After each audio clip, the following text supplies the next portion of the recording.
Hello everyone, I'm Alicia Nottaman. I'm author of the book Don't Be a Stranger, consultant with Rodan and Field Skincare, and one of the ways that I love to give back as a thanks for the blessings that I've been afforded in my business world is through travel and charity. So travel by spreading laughter and smiles and giggles as far around the world as I possibly can.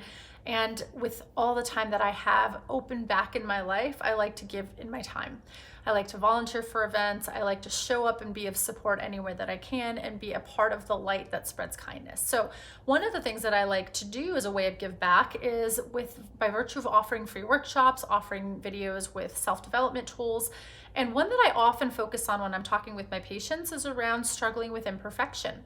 So when I'm working with a patient who struggles with imperfection, when I'm working with a patient who feels like if it's not done a certain way, if they are not perfect, then they are not as worthy, is I share this adage. An elderly Chinese woman had two large pots, each hung on the ends of a pole which she carried across her neck.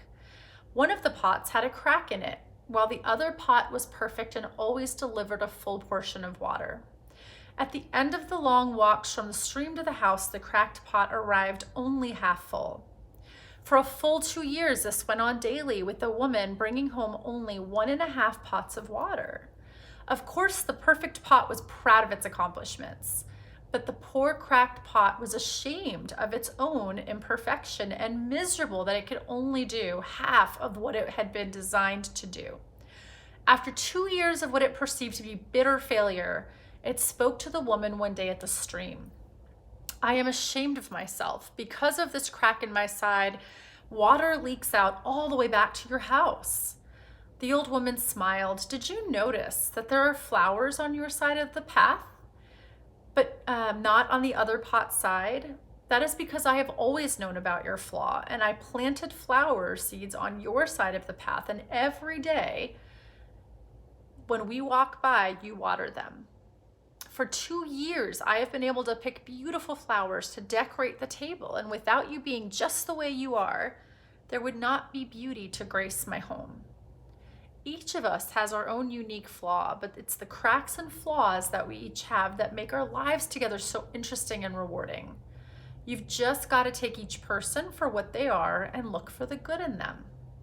So I share that poem as a reminder that every single one of us has imperfection, and that quite frankly, that imperfection could be the perfect puzzle piece to somebody else who might need that to complement what it is that they are good at and or lacking in how they're doing their life. And so finding ways to creatively utilize what we feel are our perceived flaws to create beauty and to mesh into that tapestry that makes life so beautiful. A patient of mine also shared a quote the other day. He said, "Disability is the cousin of creativity."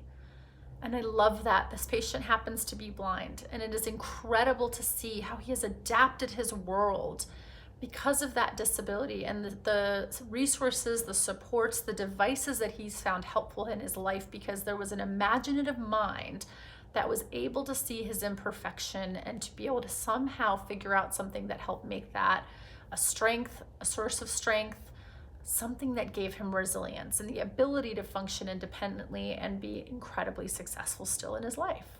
So thank you for joining me. I hope you found some value here, and have an amazing day. Thank you for being a part of my world.